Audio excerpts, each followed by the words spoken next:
Have you guys ever heard The Voice?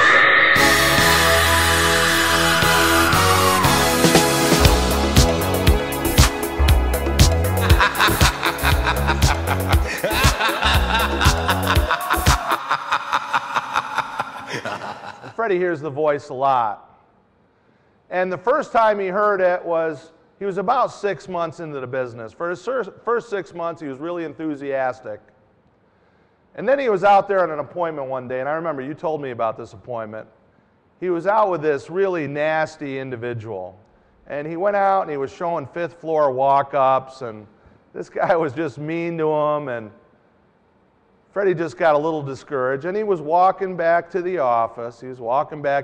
That's when he first heard the voice.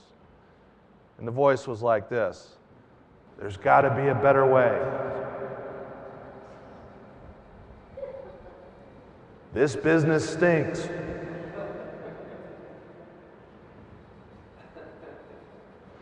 G Money's full of it. He doesn't know what he's talking about." Now, Freddie just kind of kept walking to the office. And of course, you know, it was like 98 degrees, 90% humidity. And poor Freddie's walking uphill back to the office, into the wind, but there was no wind. I mean, it was just bad. It was bad all around. And then the very next day, he heard the voice again. Now, he's out with two people that are just plain mean.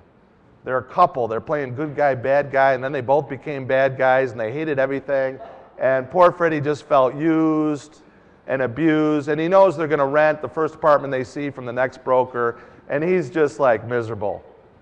Now, he's walking back to the office, and it's like 10 degrees out. Very next day, rapid change of weather. It's 10 degrees, wind's blowing like 40 miles an hour, and he's walking downhill, and it's icy. Oh, careful, Freddie.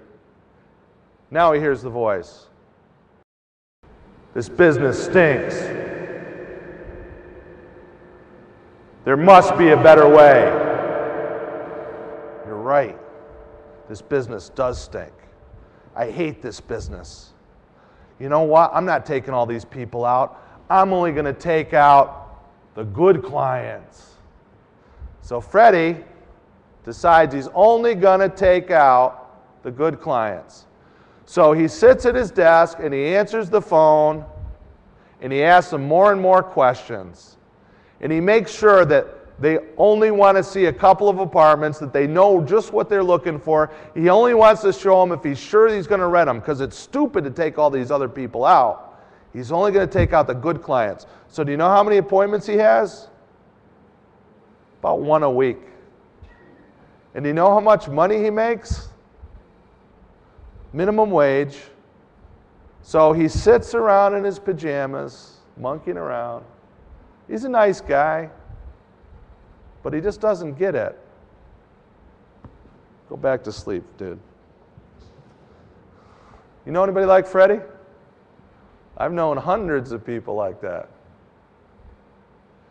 You see, when you start listening to that voice, you're on a downward spiral.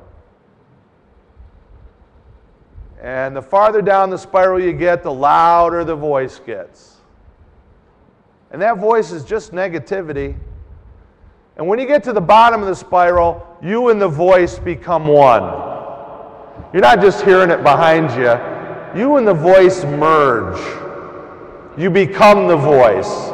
You become Freddie. You become totally negative. And when you're at the bottom of that spiral, I call that broker hell.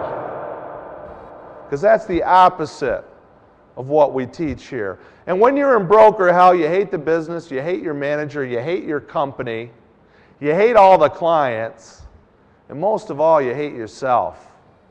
You ever been there? You ever been there? Come on, tell the truth. You've been there. I've been there. I am qualified to talk about it. I have spent some time there. I know broker hell, and it's ugly. But fortunately, we started a business here called Broker Heaven. So if you're ever in broker hell, you've got my number, baby. You just call us up. You come visit Broker Heaven, and we are going to get you out of broker hell just like that.